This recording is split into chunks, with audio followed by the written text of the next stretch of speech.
Islam dan Kristen berpendapat mati atau menewaskan orang, mati atau mematikan itu syahid. Semua pihak. Kristen juga berpikir begitu. Kalau saya bunuh orang Islam, saya syahid. Kalau saya mati pun saya syahid. Semua berfitnah saya semua. Apa dia bikin pada waktu itu? Kasih tahu mereka semua. Orang yang besar ngomongnya apa dia lakukan pada saat ini? Kita akan pertimbangkan. Karena kalau tidak dituntut, ini akan terlalu lemah. Hati-hati dan ngomong kemana-mana. Minta maaf. Orang si Islam Surabaya Dewa, jangan saja. Kau tahu semua itu di Jangan. Karena itu saya undang sekjen PMI dan supaya kasih tahu masjid. Tenang. Masjid banyak dalam. Jadi bagaimana Pak? Kita rawat. Jangan. Di Makassar saja. Mau dia bukan usaha. Jangan. Itu ini Subhan. Mana Subhan? Tahu kan dia? Ini yang Subhan kasih pengumuman tidak boleh demo. Tapi secara hukum kita serahkan kepada demo. Serahkan ke masyarakat. Banyak masyarakat yang mau karena tersinggung. Bukan saya yang mau, masyarakat yang mau mengadukan tokoh. Saya punya. Jadi masyarakat tidak bisa di apa itu ditahan oleh bang. Sudah puluhan orang di Islam akan adukan semuanya. Terserah mereka. Saya sendiri mudah-mudahan Tuhan memaafkan dia. Mengampuni bukan maaf. Berarti Bapak tidak akan mengambil langkah hukum sendiri ya? Ya karena orang sanksi sudah banyak, buat apa saya? Terserah. Dan hukum akan berjalan. Bagi yang fitnah yang tidak benar. Benar nggak dia ada ujian ini? Benar nggak? Ada yang benar nggak yang fitnah itu? Jadi mendamaikan orang dalam hal ini tentu mempunyai amal yang tinggi. Artinya perdamaian itu hal yang sangat penting. Juga ada rumus mengatakan perdamaian itu adalah akhir dari konflik. Jadi kalau kita bicara perdamaian, tentu kita harus berbicara sebabnya, yaitu upaya untuk menghentikan konflik. Konflik bisa dihentikan apabila kita mengerti konflik itu. Pengalaman saya, dari 15 konflik ini, minta maaf, 15 di Indonesia, hanya 3 yang diselesaikan dengan damai. Hanya 3. 12 diselesaikan dengan operasi militer. Dan minta maaf, 3-tiganya saya yang selesaikan. Dengan ilmu logika saja. Dan tentu keberanian. Waktu di Ambon, terbagi kota itu. Ini Kristen, ini Islam. Kalau masuk Kristen dipenggal orang.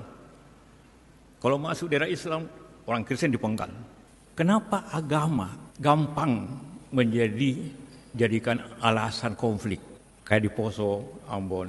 Bagaimana menghentikan mendamaikan yang begitu? Tentu saya masuk daerah Islam. Tapi saya berpidato di seluruh ribuan orang dengan hanya satu kata. Bahwa sekalian Anda merasa masuk surga, tidak benar itu. Anda semua di sini yang membunuh orang masuk neraka. Karena tunjukkan sama saya agama Islam dan Kristen yang mengatakan membunuh orang tidak bersalah masuk neraka, Anda masuk surga. Tunjukkan mana? Di Islam tidak ada, di Kristen tidak ada. Jadi Anda semua masuk neraka. Semua berhenti, semua diam. Besoknya saya panggil semua, saya marah semua. Bahwa kalian ini adalah yang pertama masuk neraka. Akhirnya saya bilang, apa Pak? Bicara dengan saya. Mari kita duduk. Dan ujungnya damai. Di Malino. Kenapa di Malino? Di kampung saya. Karena di situ daerah tidak ada teleponnya. Jalan cuma satu. Jadi tidak ada orang yang mempengaruhi dan tidak ada bisa orang telepon untuk mempengaruhi delegasi. Jadi setiap konflik itu pertama harus Anda mengerti. Poso juga begitu. Saya katakan semua masuk neraka. Di lapangan saya kumpul pemimpin. Anda lah pemimpin nanti di neraka. Mereka bilang, Laskar Jihad bilang, damai itu Pak, tapi Bapak tidak mengerti Islam itu penting. Jangan kau ajar saya tentang Islam. Saya naik haji 7 kali, saya bangun masjid, saya bangun anak yatim. Kau apa?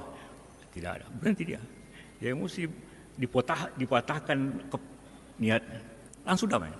Dalam 2 minggu. Pada sudah 3 tahun, bunuh-bunuh mereka sampai 2.000-3.000 orang. Aceh lagi. Ingin merdeka. Saya bilang, Bapak-bapak, siapa yang jajah Anda? Sehingga mau merdeka, Jawa merdeka, Sulawesi merdeka, Sumatera merdeka, Aceh merdeka. Cuma kita bersatu. Dia selalu bilang, kita dijajah sama orang Jawa. Siapa orang Jawa yang jajah Anda? Kita merdeka. Jadi kalau Anda ingin mendamaikan orang, pertama ketahui sebabnya. Pelajari orangnya. Itulah harapan saya apabila kita bicara konflik. Karena sekali saya ingin ulangi, perdamaian adalah akhir suatu konflik. Dan konflik akhir dalam suatu kedamaian. Terima kasih. Wabillahi taufiq wal hidayah. Wassalamualaikum warahmatullahi wabarakatuh.